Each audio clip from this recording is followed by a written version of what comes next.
Hello, everyone. Welcome to this special edition of the Bishop Exchange. It's an edition that's being made. Well, it is a special edition, isn't it? Do you think? Well, it's just next week's episodes to everybody else. I know, yeah, but it's a special edition because we're making it before next week happens because Brad's going on holiday, and the way the world is. We could be putting out something on Wednesday going, oh, isn't it funny when you only find one sock in a washing machine and the fucking World War III's broke out and people are going, what do you think about that? And we're going, yeah, listen, let's talk about that one sock you can never find again. Where's it gone? So anyway, so I know you wanted to point out that we're recording early, Yeah, and I wanted to point out why, because Bradley is employed by somebody who's far too soft to monitor how many days he has off. Yeah. Bear in mind, half his job is going on holiday.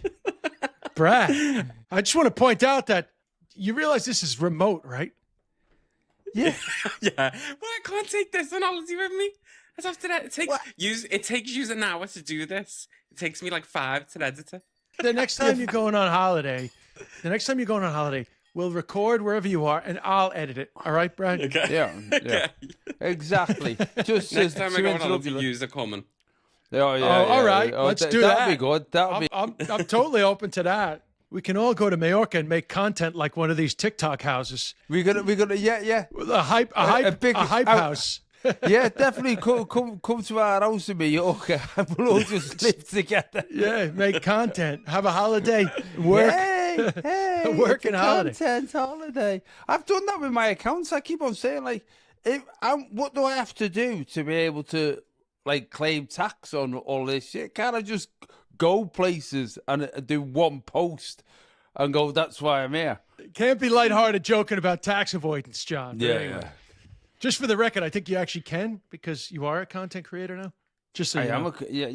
I'm creating content. I think you've already crossed that bridge, but I don't think it's a good look to be talking about tax avoidance. However, it's not tax avoidance. What I'm saying is, it's not no way is it tax avoidance, and for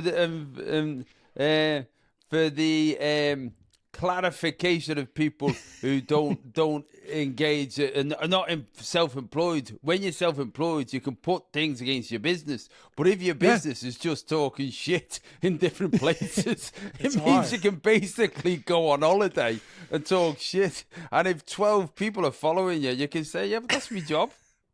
That's my job. I've got to do that. So can I put all this through me tax? It's like, why are all your business trips to coastal resorts and ski resorts? Like, well, that's where my clients are. That's the content people want. No one wants content that's not fun. And unfortunately, I've got to put myself through it to create it. But that's what's happening. That's what they're doing anyway. So, anyway, Brad, so I wore a tight shirt for you. Because I was going to say you made fun of my loose shirt, so I jokingly put on a shirt that I bought in China, 2013.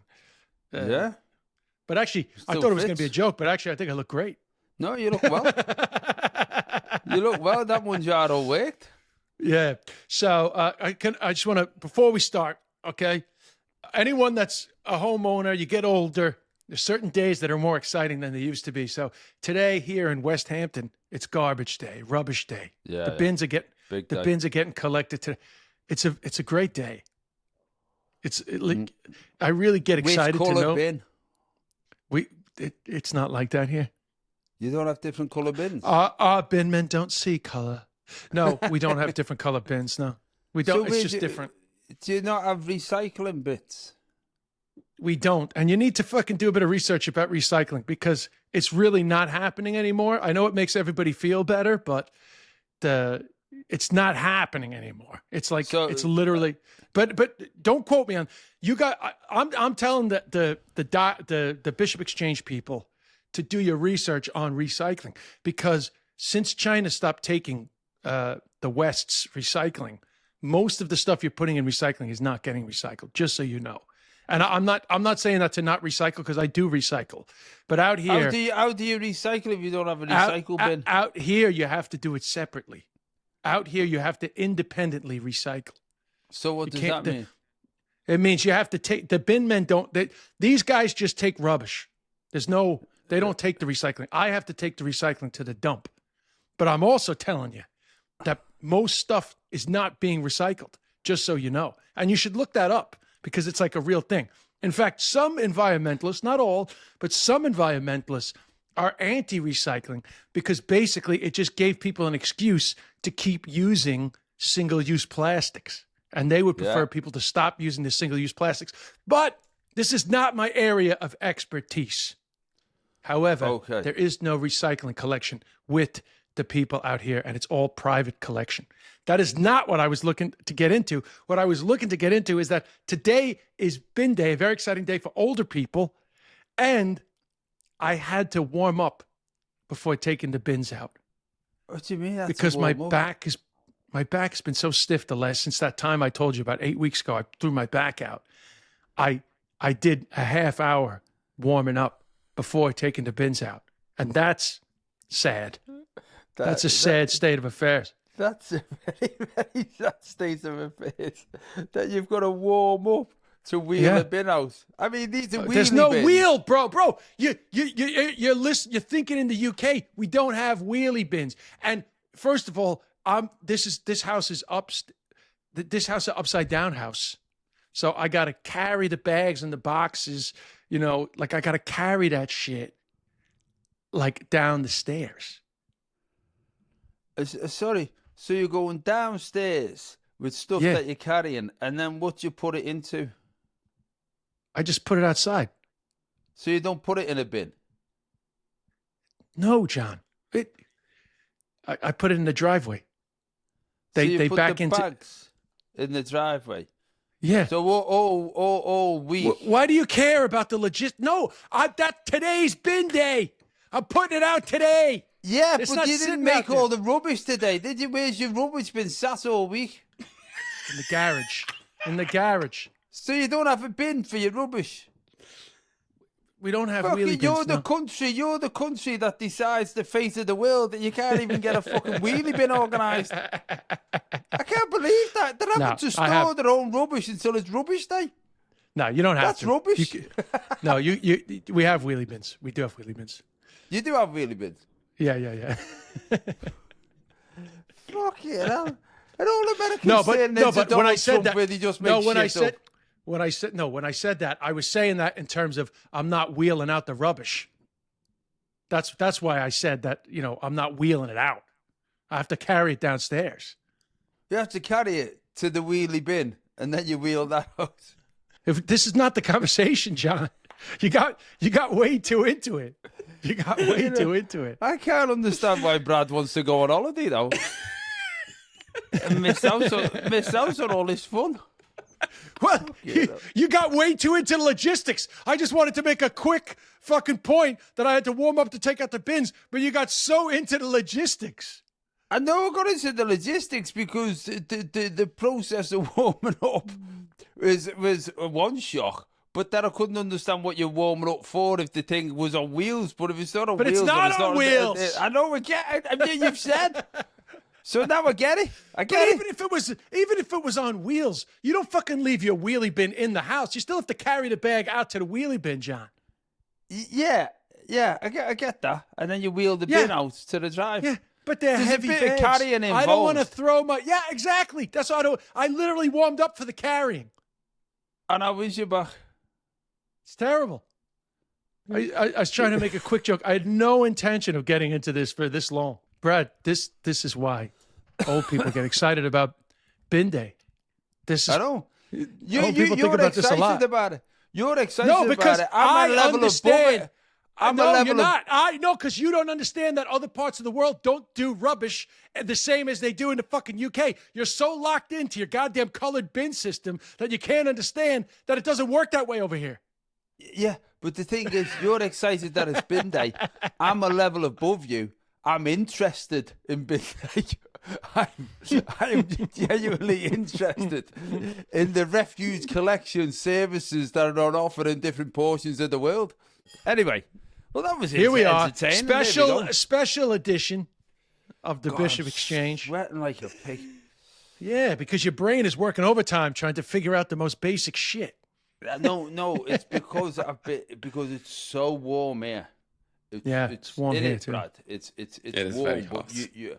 but you're built for warm. You've got things like air conditioning. Yeah, you don't have air conditioning? My house was built last century, 1910 or something like that. They never thought, I tell you what, global warming's going to come. We better put some air conditioning in. English people think if you put a fan on, you're being a bit weak. So Yeah, I know. it's us. We're not built for it. And that's why we complain about it so much. So anyway, what's the theme for today, Brad? Since it's a special edition. So for the special edition, we're gonna go through all old voice notes that have been sent in by great. the congregation. I get started with this one. This one is more of just a statement than a question. I thought it was fun. I just sent a DM to Des that said this, but oh my god, 2 Irish silver foxes. I am on my knees, Bishop. That was funny because y'all know how like there are bishops in the church and like you kneel anyway. Y'all are both so sexy. Full respect to Hannah. Honestly, you go Hannah. And you go too, Des, because Hannah is hot as fuck, so yeah. Okay, I like it. That's a nice statement. What was her name? She's not gave a name. Anonymous. Anonymous That's compliment. even better. That's nice compliments. I like that really... phrase, silver fox. I don't know where the term. Actually, that'd be an interesting etymology. When did like a just fox in general as meaning like a hot person? By the way, it's like, do you feel objectified in any way? Not at all, mate. Fuck it on. Objectified. Because she's you know like, I mean? You know what's crazy? I was born in the 60s, mate. It's crazy. She's like comfortable saying like, I'm on my knees. Like, that's wild. With two married men, and she's like, she's got this little fantasy going. I like it. To be fair, I was on the tube yesterday. Whilst I was waiting, there was an advert for the West End show Magic Mike. And it said Shannon Tatum invites you to a great girls' night out, and it was a photograph of these of fellas with the shirts off, and then or pictures fellas with the shirts off, and then there's one particular woman looking back at her mates going, and she's like sort of torso head level with this semi-naked man looking at her mates, and they're all going, "Oh, isn't this great?" And I just thought, imagine that the other way. Imagine her look, because they all look like women at least in the 40s with these young fellas in their 20s. And I thought, you just couldn't do that. You couldn't have a thing with lads. Have a good night out at a titty bar. You just couldn't have it. And I think if people complain about that, they need to get over themselves. I think it's good for if you like that balance to happen, because it's been going the other way for far too long. Yeah. But it is one of those things, if you put it the other way. Like if we were to phone, I don't know, The View in America. The View. Yeah, if we were to but phone like View. Joy Behar, I want to be on my knees for you. Yeah, The View in America. Loose women. Whoopee. Loose women as it is in England, and go, hey, you girls, I tell you what, hey, every afternoon. Ooh. I love an older woman. I love an older woman. Love a little bit of a silver minx. You know what I mean? People would be going, what's wrong with you? I do bits about the double standard of aging, you know, because have you ever seen my Just for Men joke? I think you've seen it, have you? You know, I do a joke about how the kids there's a double standard. Yeah, no, but double standard is, women. When women go gray, people are like, oh, she let herself go. When a man goes gray, they'll go zaddy, or they go silver fox, like this woman said. But then I say, on the flip side, women can dye their hair without judgment, whereas men can dye their hair, but not without judgment. Yeah. Because every time a woman could dye her hair like a non-human color, blue, like a deep purple, not like a young woman looking to be crazy. I mean, there's like that deep purple where it's not really human, but it like looks amazing. Well, why is the level of purple when it is human? That's what I mean. It's not human. Yeah. It presents as kind of like an orbit. Whatever. It doesn't matter, man. Stop fucking getting deep into the logistics of everything, John. So anyway, like people see that, they're like, oh my God, you look amazing, but it's not human. And then a man could dye his hair like almost the exact same color, and everybody's like, who does he think he's fooling? Like he's trying to get one over on you. You're right. It's funny though, because it's become a thing, hasn't it, with all the ladies to let their hair go grey? Because Melanie did it. Yeah, it's like a She's statement, and it's brilliant. Her hair is fantastic. But for years she was doing that thing of dyeing it, and then when she made that decision, like, it can't be asked. It's really good. Crystal Carrington from From Dynasty. You got to look that one up, Brad. Crystal, yeah. No, I know Dynasty. Oh, you do? Yeah, it's high camp. It's high camp. Is that and right? Crystal's the up there. What was her name? Linda Gray. What was her name? Linda Gray. What was it? I think it was Linda No. Gray. Yeah, I fancy that. Ooh, right. On my knees for her. You liked it all Ooh, come here, Linda.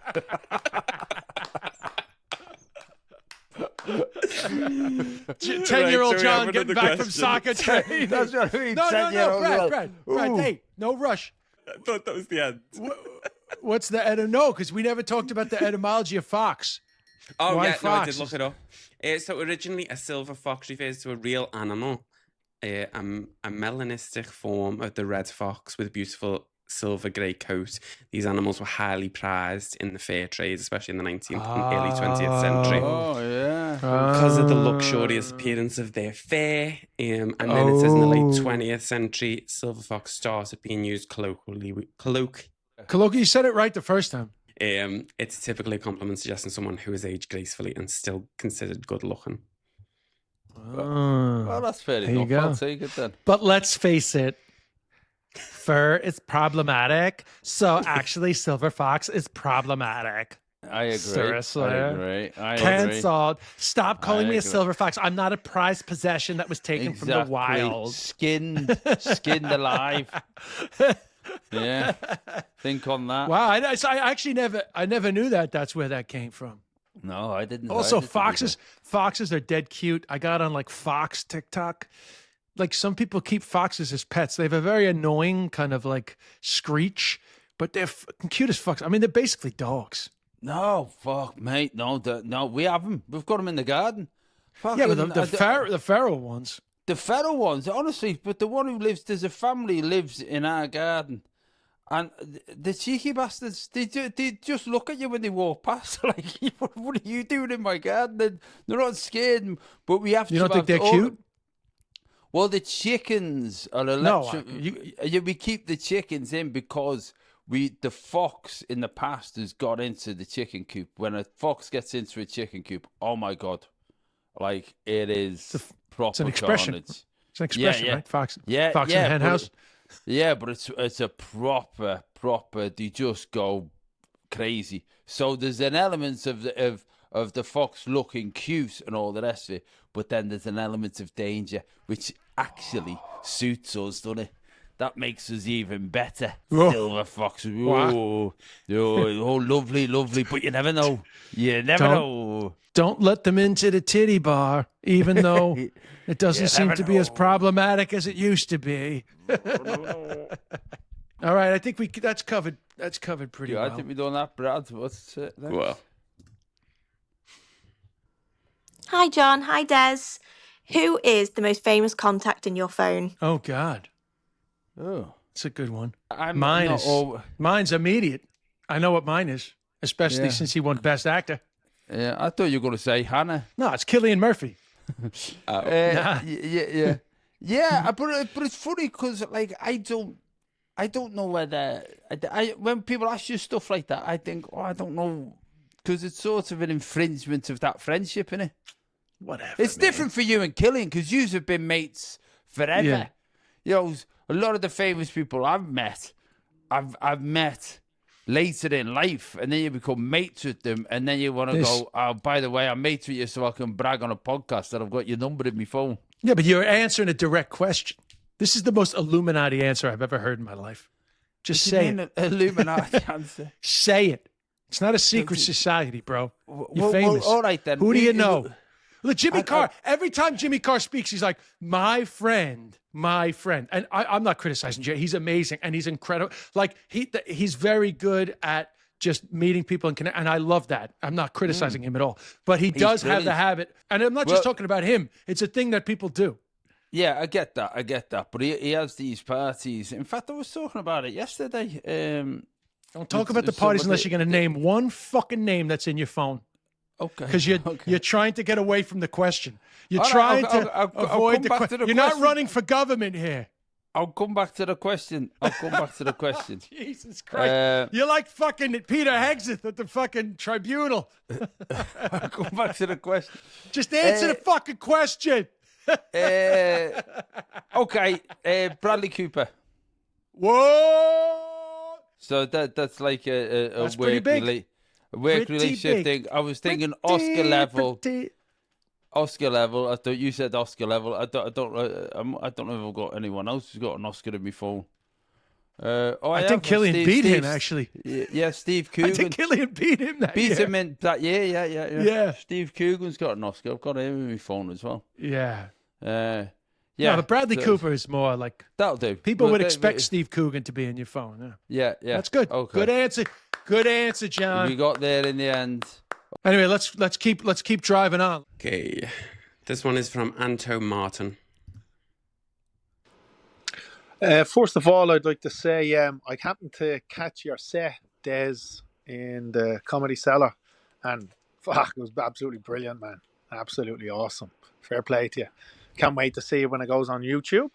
Second of all, a question for Bodie is so I'm an up-and-coming comedian myself, and for you two, when you went from amateur to professional, what was that transition like? And when did you know it was the right time to actually take the jump to professional and really focus then on the comedy and leave all the other work and other things behind? So, because I'm kind of at that stage myself, man. So that's my question basically is, when did you know it was the right time to make that jump from amateur to professional, and what was that like? Oof, good question, Anton. Well, it'd be and different for Anto, both of right? us. Anto? Because I think it's Anto. No, because that's the accent you expect to hear with a name Anto. I don't know if you guys get that, but Irish people get it. That's literally like, you know the joke if you're doing a Dublin accent, you'll usually be like, Anto, come over here, right? So that's an Anto accent right there. It's a short for Anthony. Yeah. But there's no Irish guy. You're not getting called Anthony. You're getting called Anto. Anthony. You know what? I went down a rabbit hole the other day on Instagram, just looking at clips of The Sopranos. Oh yeah. And and there's one going Anthony, and then Tony Soprano. Just loads of things like Tony Soprano's going, "What are you gonna do? You gotta whack him." It's fucking great. I told you guys the story that when I met Silvio, right? I met him in a pizza place. Did I not tell you guys that story? Oh yeah, you did. Yeah. Yeah, and he ordered pineapple on pizza. I was delighted. He ordered pineapple on pizza, and I was like, wow. I was like, this is controversial. We had a whole conversation about pineapple on pizza because I didn't say it to him because I didn't say, hey, I know who you are or anything. We literally just talking about pineapple on pizza. But what I really wanted to say is, bro, you're in the quintessential modern Italian-American TV series. You're playing like Supremo Italian mobster. The fact that you're getting pineapple on pizza, it warms my heart like you have no fucking idea. Are you doing that fucking Laurel and Hardy face again? No, the face that's his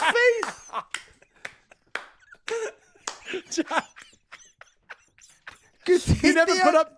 You gotta put that face up again and put Laurel's face next to it, or Hardy, whichever one. There was a scene where they're all playing cards and they're going. Robert De Niro's not in fucking The Sopranos. No, but they're saying to Silvio, "Go on, Silvio, does it?" And he goes, "Okay," and he does a thing out of what's the film? The fucking was it Casino or the Goodfellas. Goodfellas. The scene out of Goodfellas where he goes, I tried to leave, but they pulled me back in. That's Carlito's Way. That's fucking Al Pacino. Is that Al Pacino? That was Al Pacino. Al Pacino in Carlito's Way. He says, just when I was out They pulled me back put in. me back in. That's it. Just when That's I Al was out, they Pacino. pulled me. Yeah, but Silvio does it on my TikTok feed yesterday. Silvio was doing it, right? To all his mates. Or was it playing The Godfather, actually? Was it The Godfather or was it Carlito's Way? No, it wasn't. I don't know what it was Carlito's. It was Carlito's Way. I don't know it was Carlito's Way. I'm sure it was Goodfellas. Anyway, whatever Maybe it was The Godfather. Maybe it was Godfather 3. I tried to leave to pull me back in. I really did it. So it's just that you're interested that you said it. So anyway, I think this is really more of a question for you because I had a much easier decision with that. Yeah, well, go on. Say what your decision was. And Well, then, my and then I'll decision was come to easier. I Anto's. started doing comedy when I was still in college, and I was actually, Yeah. I was making a few Irish pounds, would you believe?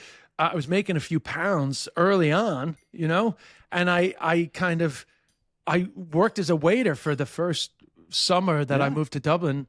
And like by the time the summer in 1998 was over, I was making enough money. Dublin was cheaper then. I was making enough money to kind of get by. And then I would do the odd like extra money gig, like wearing fucking costumes at like corporate events, you know, and like that would also subsidize my life.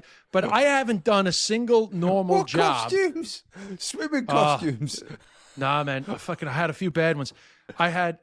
So the worst one, because people say, what was your worst job? So the worst one was I was doing a promotion for a bread one of the Irish bread companies. So I had to dress up as Mr. Toast. So I was dressed up as a huge loaf of bread. I had this like a massive, imagine I'm 6'3". Imagine a box that went all the way down to my knees over my fucking head. Okay. So we're talking about like 5 feet of fucking, you know, like cushioned box.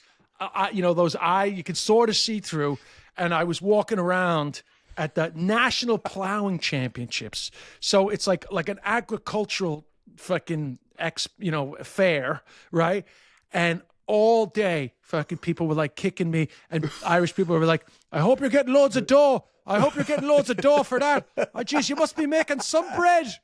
You must be making some bread. And then some guy punched me and he was like, sorry, I had to loaf you. So anyway, so that was like one of them. But the other famous one, which is actually the last like non-entertainment related job, even though this was entertainment related job, me and Chris O'Dowd, and he's told this story on the Late Late. It's a fact. Me and Chris O'Dowd were part of this huge group of like up and coming actors that were doing promotions for Goodfellas Pizza. I don't know if you had Goodfellas Pizza in the UK, but it's frozen pizza. Yeah. They need to pull me back in. It's coming full circle. It's coming full circle. Man. So yeah, but the funny thing was that they wanted actors to go. We were going around supermarkets all over Ireland. I'm just doing tastings. I'm basically just like one of the ladies that hangs out in the supermarket, asks you to taste shit. But this was like a big expo thing, you know, and they wanted us to be like, hey kid, get over here. Get over. You want a slice? Get over here. You know, so we had to like put on like the New York, hey, come like on. the mafia accent. You want a slice? How many do you want? Give me two. Me and Chris O'Dowd were the number one sellers. Oh, very so good. It's no surprise. It's no surprise. Good accents, yeah. Where's that from? But his number's not in my phone. Where's that number's not in my phone. Where's that from? How many do you want? How many? Give me two. Give me two. What? Why do you always look like you're having a stroke at the end of all your Italian impersonations? No, because then he started walking, eating two pizzas. Well, I don't know what you do. It's John Travolta at the start of Saturday Night Fever. Oh, gets yes. two slices of pizza and starts walking. Yes. Great opening. Hey, Great give me opening. two. That opening showed up on my TikTok recently. Oh, really? In fact, Brad, find it off any of my old stuff. I did that at the opening of one of my tours. We should find that, Brad, and just stick it up there because it's so funny. I did the whole recreation of him getting ready and putting it in his black undies and everything. It's really funny. Anyway, can you imagine how patient Anto is waiting for some fucking advice? Wait for the life on the rest of his life. Anto's going, fuck it, I'll do a leave me Will you job. fucking give me some goddamn advice, for fuck's sake. I don't give a fuck about Saturday Night Fever. Yeah. All right. Well, and so I'll tell you what it was for me. Like, because I came to this late. I did my first open mic spot. I was a month away from being 34.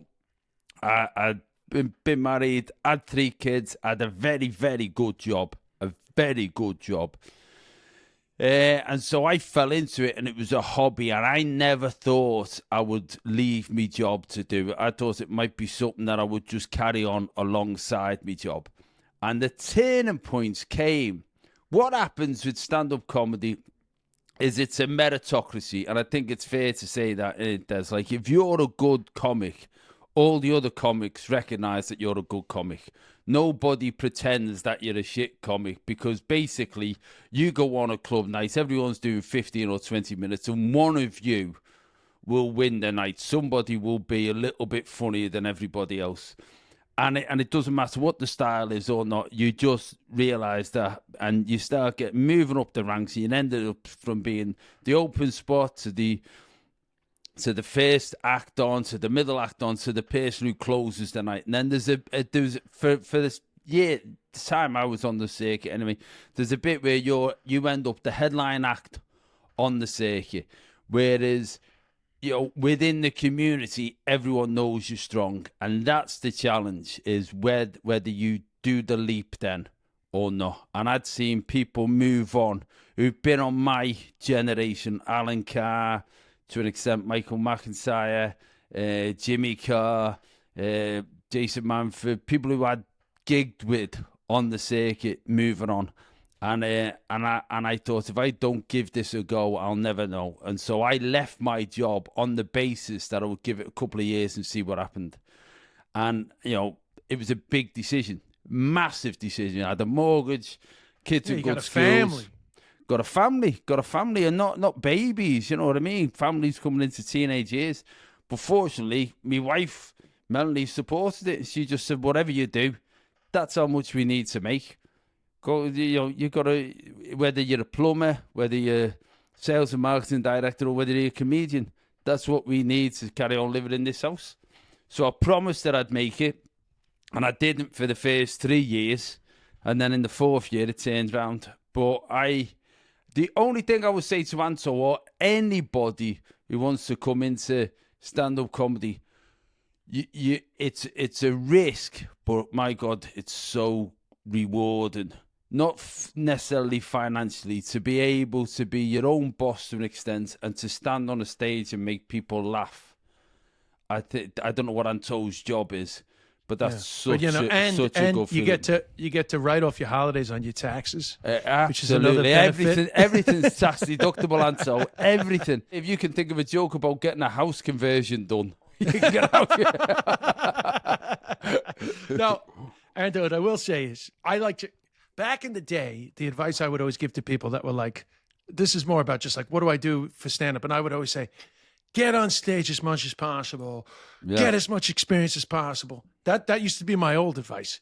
But now I have adapted my advice, and this is real advice, Anto. Get good at editing and record everything. Record all your sets.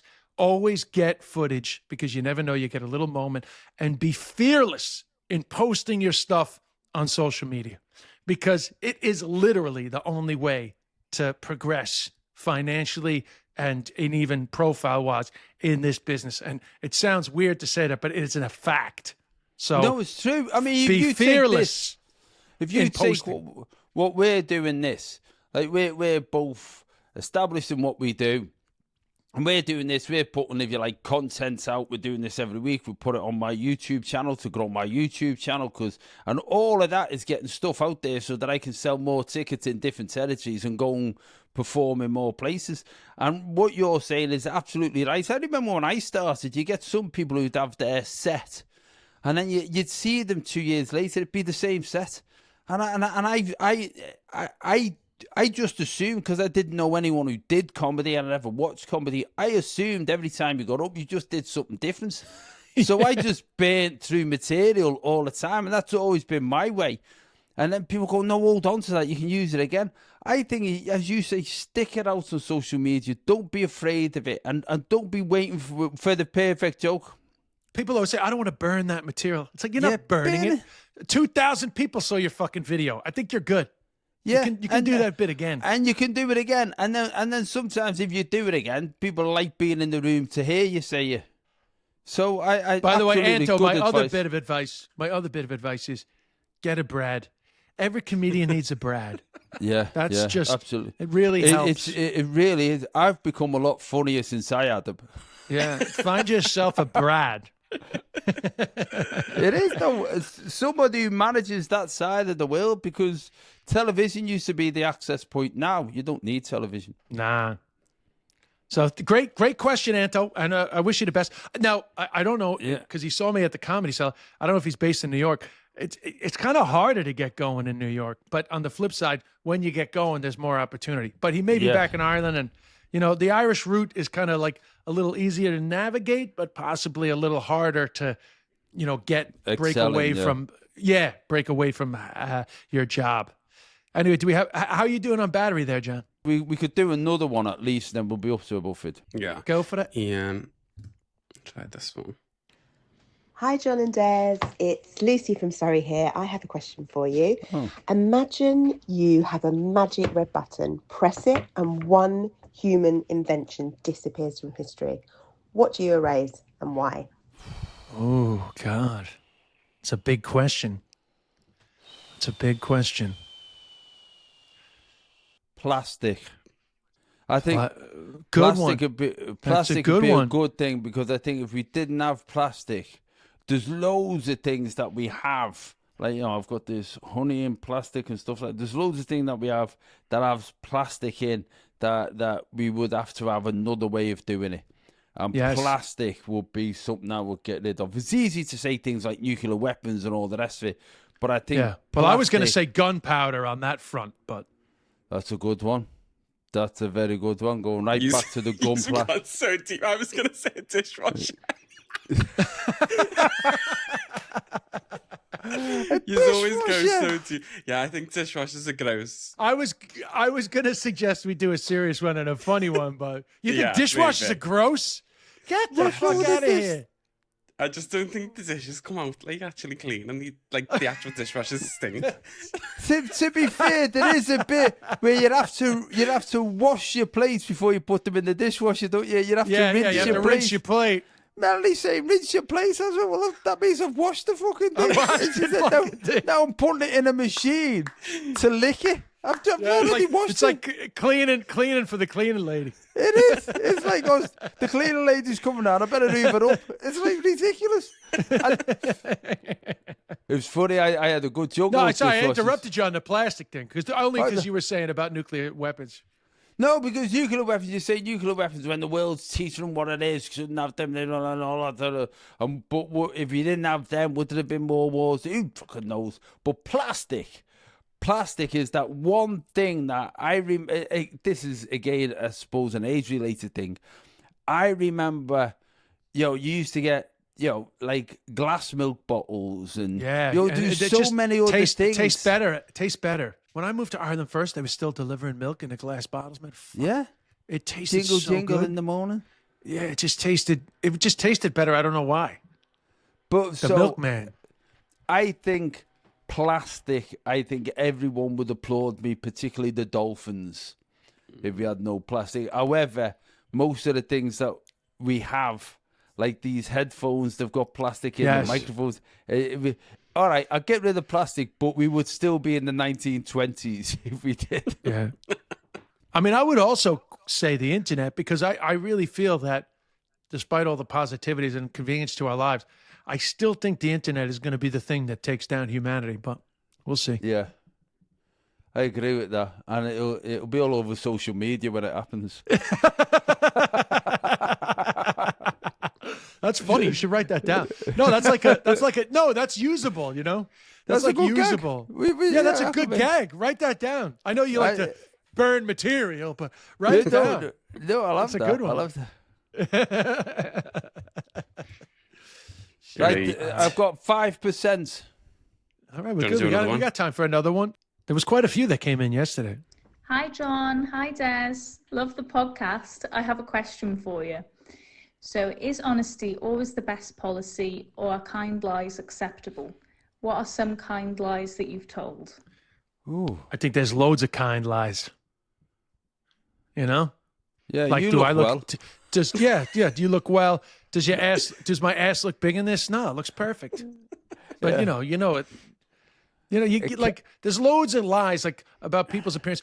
It's bad to lie about somebody's appearance when they're going to something really important and you have the chance to like save them from like a fashion faux pas. But I think generally there's loads of kind lies. Like, I think when a comic comes off stage and like they haven't bombed, but they haven't done great, and you go like, great set, you know, make them feel a little better. I think that's a kind lie, you know. That's the kind of like, yeah, I get that.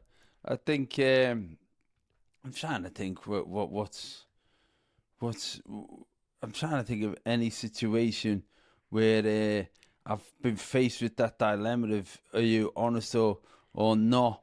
And I remember reading one thing about if you don't recognize somebody, someone comes up to you, you don't know them, tell them that you don't know them, it's better.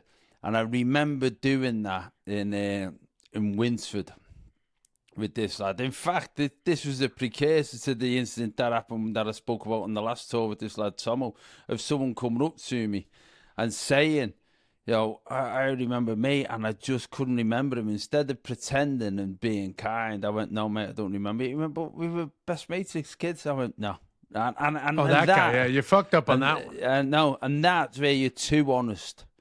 Yeah. Too honest. It should have just went, you know, for the time of the interaction, I should have said yeah, and then he might have said something that reminded me, but I could see he was crestfallen. So I think sometimes you can't always be too honest. I think truth and lying are maybe too stronger words for the navigation of just being nice to people. What do you think, Brad?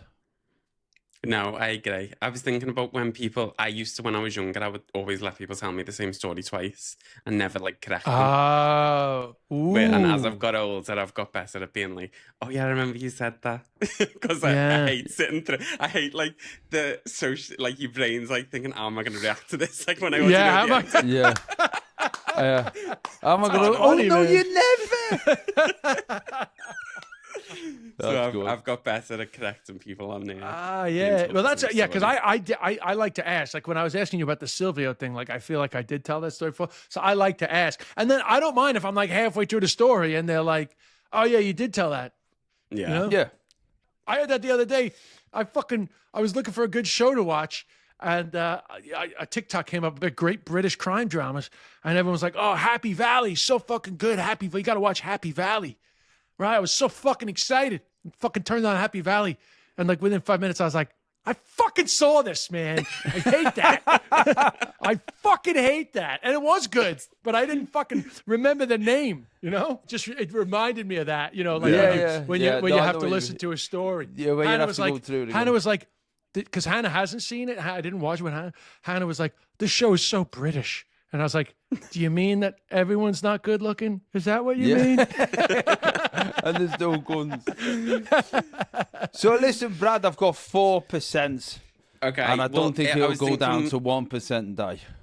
No. Well, we'll go out on the last question, which was an Instagram question from Rach96, who asked, what are your goals for the rest of 2025? I feel like that's a nice one to end on. Oh, that's all right. All right, Instagram question. Go for it, John. What are your goals? Well, I'll tell you mine is I'm going to finish off the outside kitchen that we've got going on in the garden, so that you're doing an outside kitchen. Outside kitchen, so that I can make pizzas outside. I've got a fire pit, all of that stuff. So I'm going to have some evenings this summer in the garden, and then I've got me 25 tour, so which is a big tour in the UK.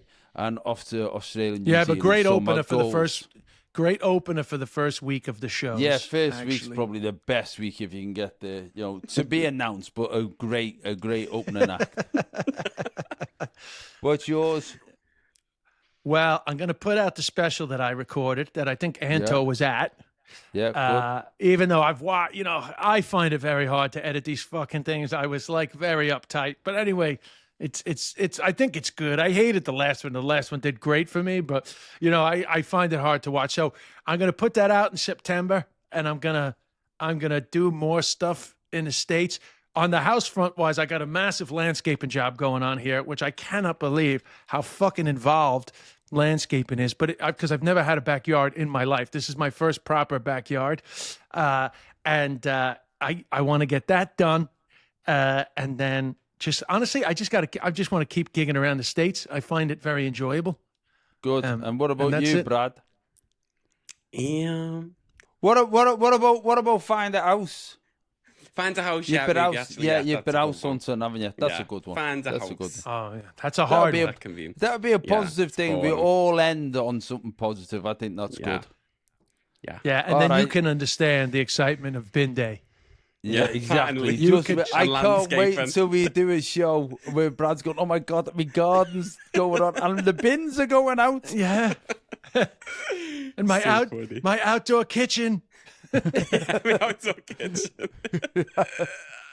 That's All what right, they well, call that's- it. It's a camping stove. It's not an outdoor kitchen. It's just a camping stove.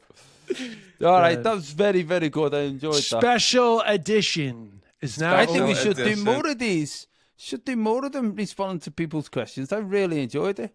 Hey, before we go, officially while still recording, the TikTok about the fairies.